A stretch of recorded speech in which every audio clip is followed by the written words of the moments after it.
Assalamualaikum warahmatullahi wabarakatuh. Halo sahabat YouTube di seluruh Nusantara, baik di dalam dan di luar negeri. Selamat siang, semoga kalian semua senantiasa dalam lindungan Allah. Untuk kali ini, saya akan membagikan kisah nyata, yaitu yang akan saya beri judul Teror Dukun Santet. Adapun untuk nama-nama tokoh di dalam cerita nyata kali ini akan saya samarkan seperti biasanya untuk mempermudah alur cerita supaya sahabat-sahabat mudah untuk mencerna alur cerita yang akan saya sampaikan. Baik, langsung saja. Namaku Sri dan suamiku Anto. Kisah ini diawali pada tahun 1997, di mana waktu itu aku sudah mempunyai satu anak dan merantau di Aimas 1, Sorong, Papua Barat. Di sini aku hanyalah ibu rumah tangga biasa dan suamiku bekerja sebagai pekerja pemborong sumur bor.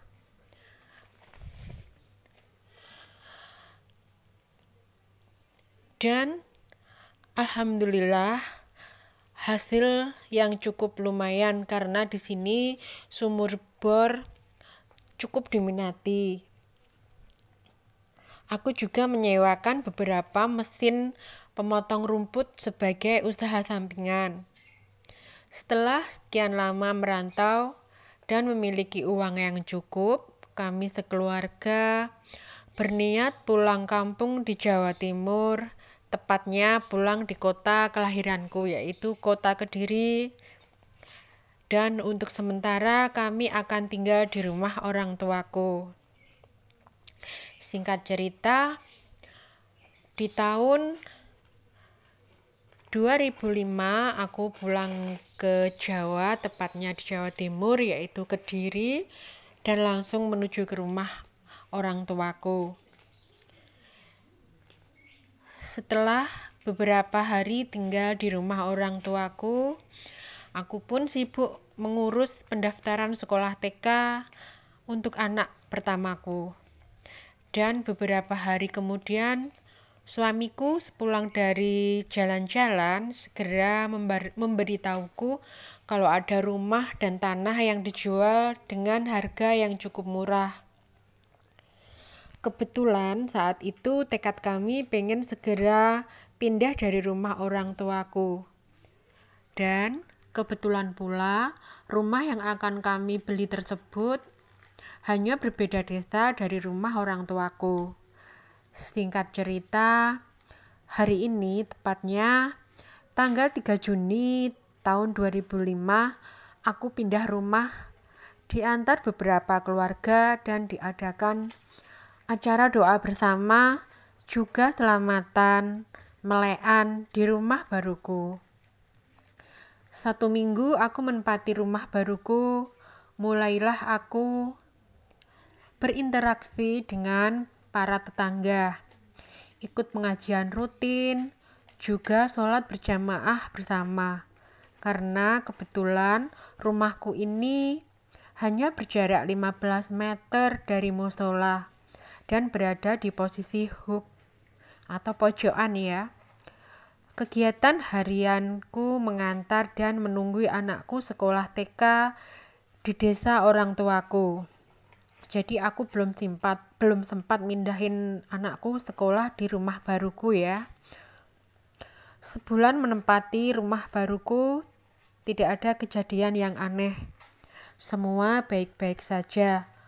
Suamiku sudah buka usaha di pasar, jualan barang-barang elektronik, dan aku yang di rumah hanya mengurus anakku yang masih sekolah TK. Siang itu, aku berjalan-jalan ke pekarangan belakang rumah yang kebetulan ada sebuah sumur tua di dekat rimbunan pohon pisang dan beberapa kolam ikan yang sudah terbengkalai. dan nampaklah olehku banyak ikan emas kecil-kecil dalam genangan air di kolam itu. Dan anakku yang masih TK tentu saja sangat kegirangan melihat hal itu, demi melihat ikan emas kecil-kecil itu dan segera menangkapinya. Karena air di kolam itu terlihat dangkal. Selesai menangkapi ikan emas kecil itu, kami berdua segera pulang dan menuju dapur untuk memasukkan ikan emas itu ke dalam bak mandi. Tiba-tiba, dari pintu depan rumah kami ada suara ketukan pintu yang keras sekali. Dan ketika pintuku buka, astagfirullahaladzim, telah ada sesosok pria yang berpakaian compang-camping, sangat berbau dan rambutnya pun gimbal, dan meminta air minum kepadaku. Dengan segera, ku ambilkan air minum dan segera aku berikan air minum tersebut kepada pria yang kisaran usianya 55 tahun itu. Dan dia pun langsung menerima air pemberianku, meminumnya, dan kemudian langsung tiduran di teras rumahku di bagian pojok. Karena ku pikir beliau ingin istirahat sebentar, maka ku biarkan saja beliau ini beristirahat di teras rumahku. Namun, sampai hari menjelang malam, malah beliau tidak pergi, tetap tiduran di teras rumahku. Dengan perasaan bingung, enggan, terganggu juga karena dari badan beliau ini mengeluarkan aroma yang sangat tidak sedap, sampai aroma itu tercium dari dalam rumahku. Keesokan paginya, ketika aku buka pintu, beliau sudah pergi dengan meninggalkan bungkusan-bungkusan plastik yang berisi air seni di pojok terasku. Dengan perasaan yang sedikit jengkel sambil menekan rasa jijik, ku buang semua bungkusan air seni itu dan ku bersihkan terasku.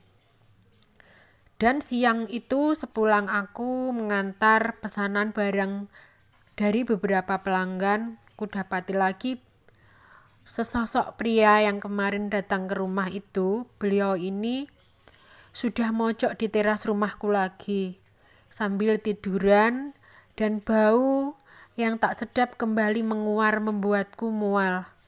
Terdengar lirih suara menyeracau dari pria itu dengan bahasa Jawanya. Iki lo omahku, aku yo emoh ngalih teko kene.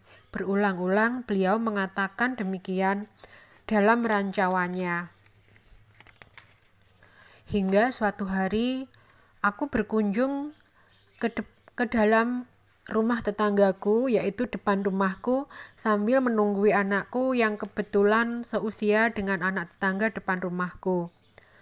Mbak Endah, sebut saja demikian, tiba-tiba bertanya kepadaku, "Mbak Sri, itu Purnomo yang ada di teras jenengan itu sangat bau loh. Apa jenengan tidak mengusirnya?"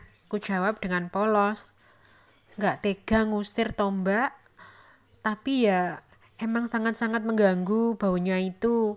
Dan lagi beliau ini selalu meninggalkan bungkusan air seni yang membuatku jijik dan mual." Demikianlah jawabku pada Mbak Endah.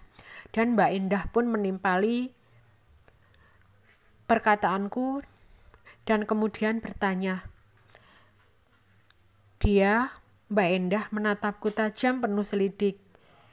"Emangnya Mbak Sri itu nggak tahu ya itu Purnomo?"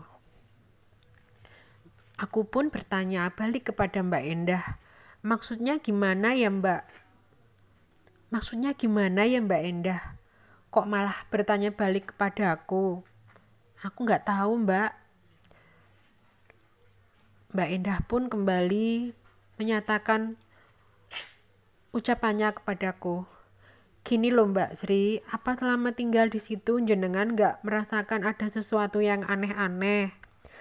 "Mbak Sri, tak ceritani ya, itu Purnomo sebenarnya dari kecil ya memang tinggal di rumah yang Mbak Sri beli itu. Dan juga memang itu rumah Purnomo dengan ibunya yang menjanda. Satu lagi ya Mbak Sri, tak beritahu.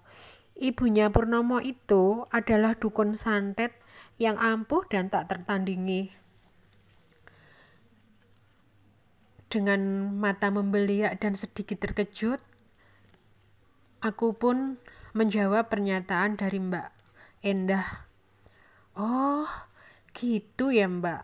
Lah terus ibunya Pak Purnomo itu sekarang di mana Mbak?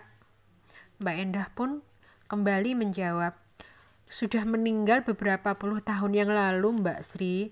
Makanya pas ibunya meninggal, Purnomo selang beberapa hari kemudian nekat gantung diri di rumah yang tampan beli itu. Dan tepatnya dia gantung dirinya di kamar yang Mbak Sri tempati itu. Spontan aku pun dengan lemas dan dada yang berdebar, keringat dingin langsung keluar dari tubuhku mendengar penjelasan dari Mbak Endah.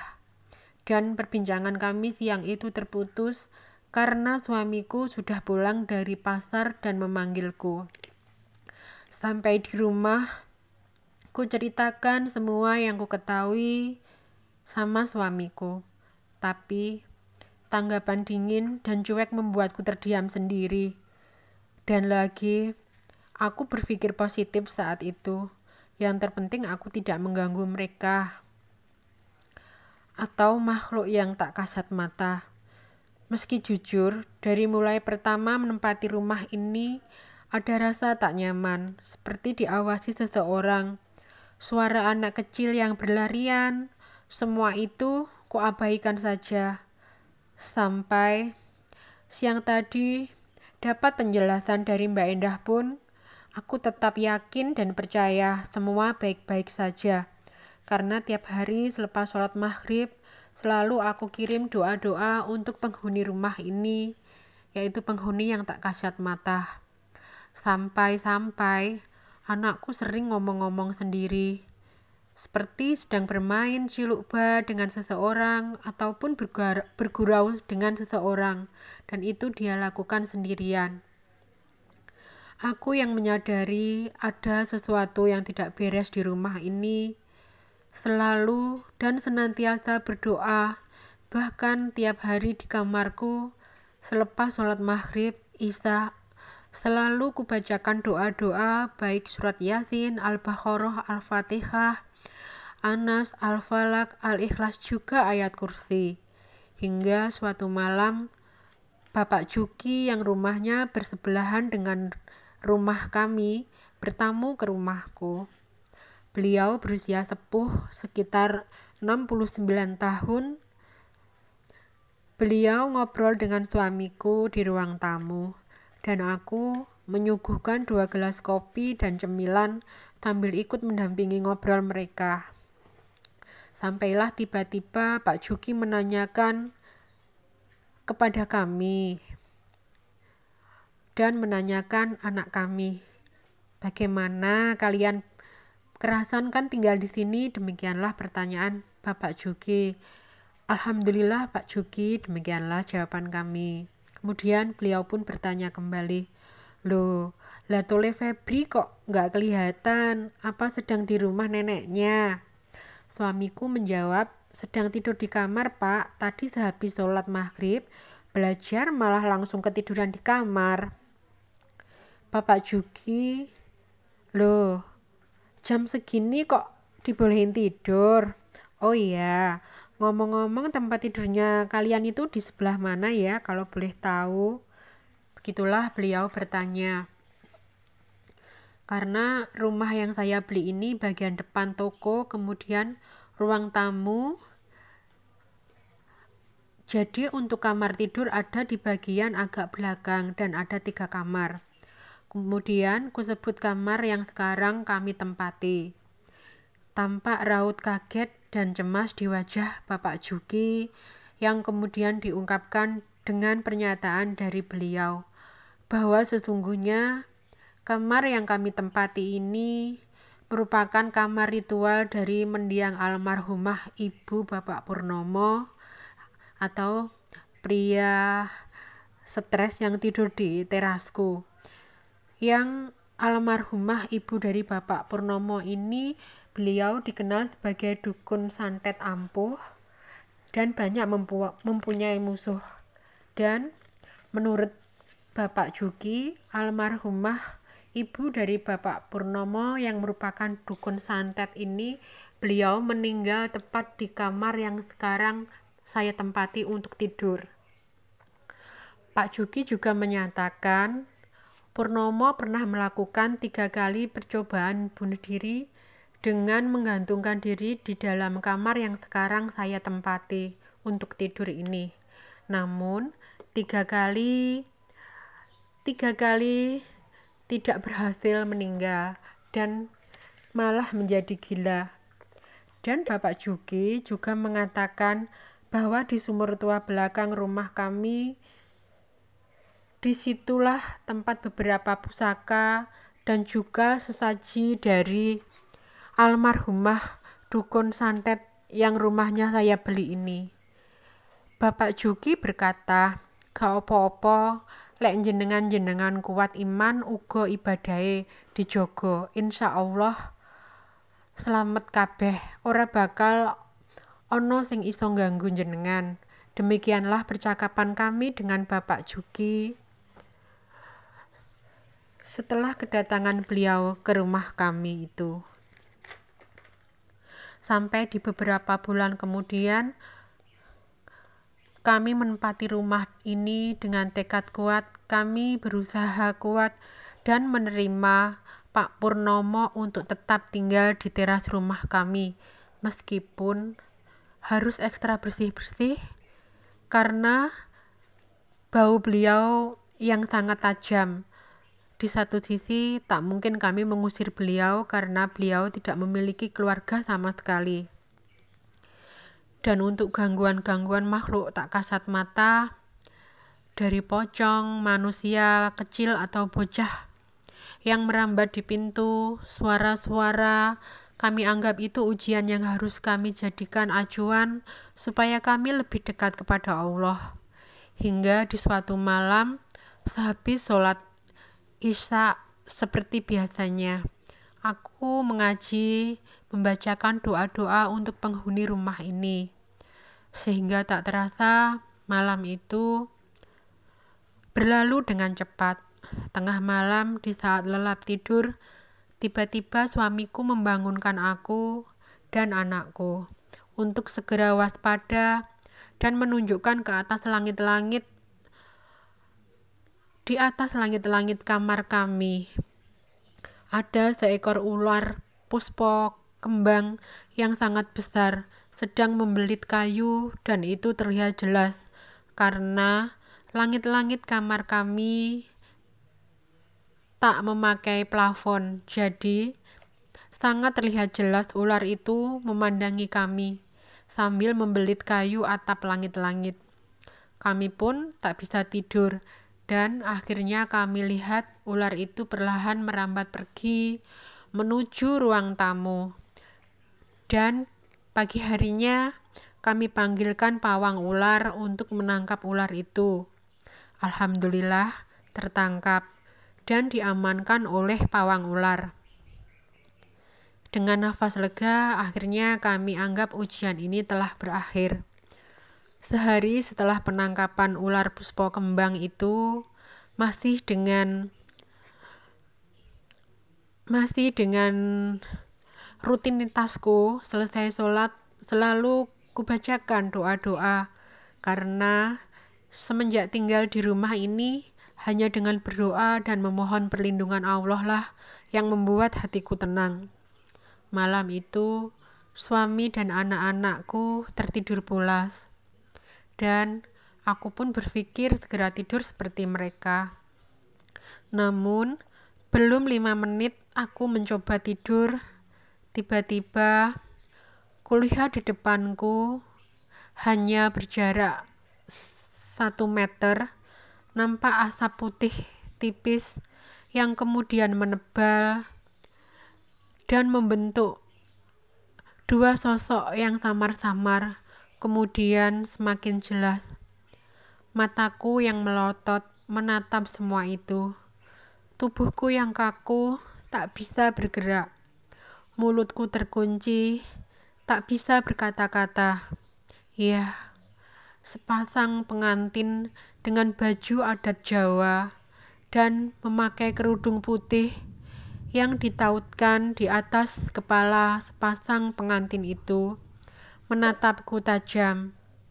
Dan aku secara refleks membaca doa semampuku dari Al-Fatihah, Anas, Al-Ikhlas, ayat kursi, Al-Falak, semua terasa mental, dan kedua orang itu atau sepasang pengantin itu semakin mendekatiku dengan panik dan terus membaca doa.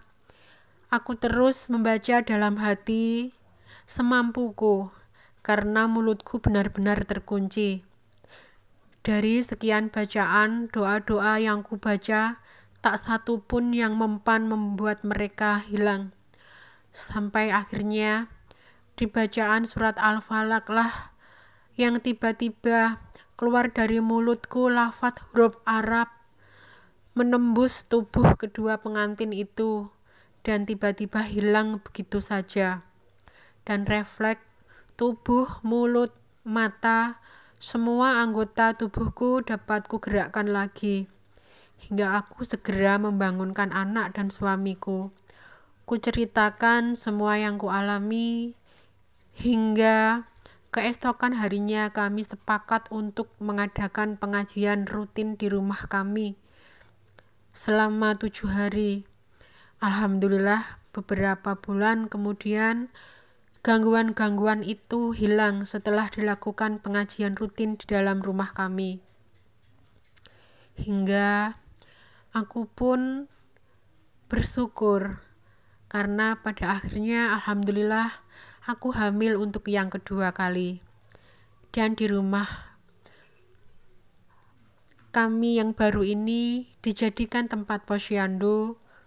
Aku pun kontrol kandungan ke bidan yang sudah menjadi rutinitasku di setiap bulan untuk melihat perkembangan janin di dalam perutku yang semakin kelihatan buncit karena sudah memasuki 5 bulan dan getaran-getaran halus dari janin yang ku kandung semakin membuatku yakin dan bahagia dan percaya bahwa kehamilanku baik-baik saja seperti kehamilan-kehamilanku sebelumnya. Terlebih, aku tak pernah absen untuk memeriksakan kehamilanku ini. Singkat cerita, malam itu kami semua tertidur di dalam kamar, dan aku pun masih terjaga, belum tertidur. Tiba-tiba mataku menatap ke langit-langit kamar, dan kulihat ada 7 wanita yang berpakaian serba hitam-hitam. Namun, wajah mereka terlihat samar-samar. Anehnya mereka seperti sedang memperebutkan sesuatu.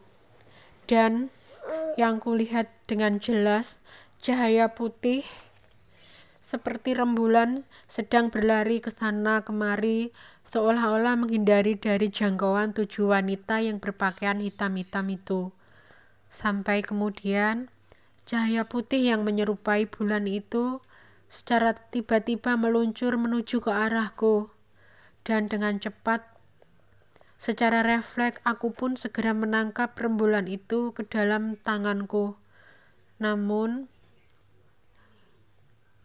seketika rembulan itu jatuh ke dalam tanganku, namun ketika ketangkap berubah menjadi telur dan terjatuh pecah di dalam pangkuanku. Secara refleks pula, aku pun berkata, bayiku, bayiku, sambil menangis histeris. Karena saat itu yang aku merasakan firasat bahwa bayiku akan terjadi sesuatu. Aku menangis histeris sampai anak dan suamiku terbangun. Sambil kuelus-elus perutku yang buncit, ku ceritakan semua yang aku alami kepada suamiku. dan suamiku meyakinkanku bahwa semua akan baik-baik saja dan akan menjagaku. Akhirnya kami pun tertidur. Pagi harinya ketika hendak sholat subuh, aku yang bangun terlebih dahulu segera ke kamar mandi, dan aku sangat terkejut mendapati bercak darah di pakaian dalamku. Dan yang lebih membuatku terkejut lagi, dan aku menangis histeris karena aku dapati perutku yang kempes rata. Aku menangis sejadi-jadinya, dan suamiku pun terbangun menghampiriku dan menanyakan apa yang terjadi kepadaku. Kukatakan kepadanya bahwa perutku dalam keadaan kempes dan bayi yang kukandung hilang, sedangkan aku mengalami bercak darah seperti layaknya orang yang mendapatkan darah haid namun tidak pendarahan.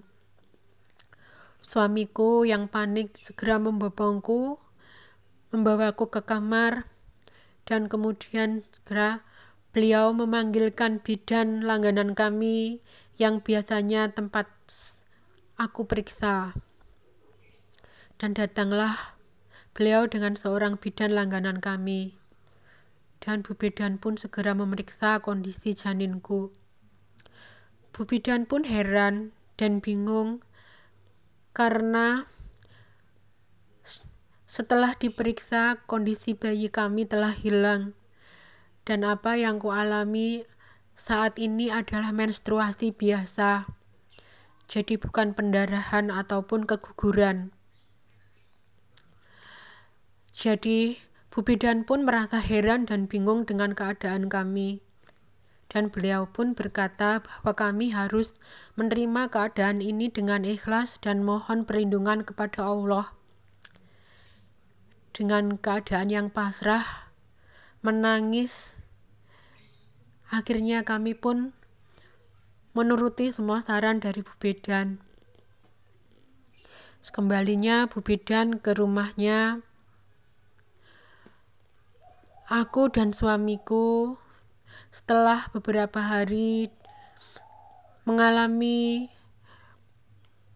haid yang normal, akhirnya kondisiku pulih dan kedua orang tuaku datang ke rumah. Akhirnya kami sepakat, dalam kesepakatan kami dan orang tua kami, akhirnya untuk sementara waktu kami sekeluarga akan kembali tinggal bersama orang tuaku di rumah orang tuaku, yaitu di desa sebelah. Dari penyebab yang utama adalah dari rangkaian demi rangkaian peristiwa di luar nalar yang kami alami, akhirnya kami putuskan untuk kembali pulang ke rumah orang tua kami untuk menenangkan diri. Dan di sini saya sampaikan bahwa rumah kami ini kami beli dengan harga yang murah dan tanpa kami ketahui riwayat sebelumnya, yang ternyata murahnya rumah ini tidak sebanding dengan kengerian-kengerian yang kami alami selama kami tinggal di rumah ini. Demikianlah cerita nyata yang saya sampaikan saat ini. Semoga ada hikmah dan manfaat dari apa yang saya ceritakan, bisa dipetik dari peristiwa yang saya alami. Semoga sahabat, teman-teman, ataupun saudara-saudaraku dimanapun Anda berada, lebih berhati-hati jikalau mau membeli rumah. Terlebih dahulu, selidikilah masa lalu dari rumah tersebut, agar tidak ada penyesalan di belakang hari, ataupun tidak mubazir dengan uang yang sudah kita keluarkan.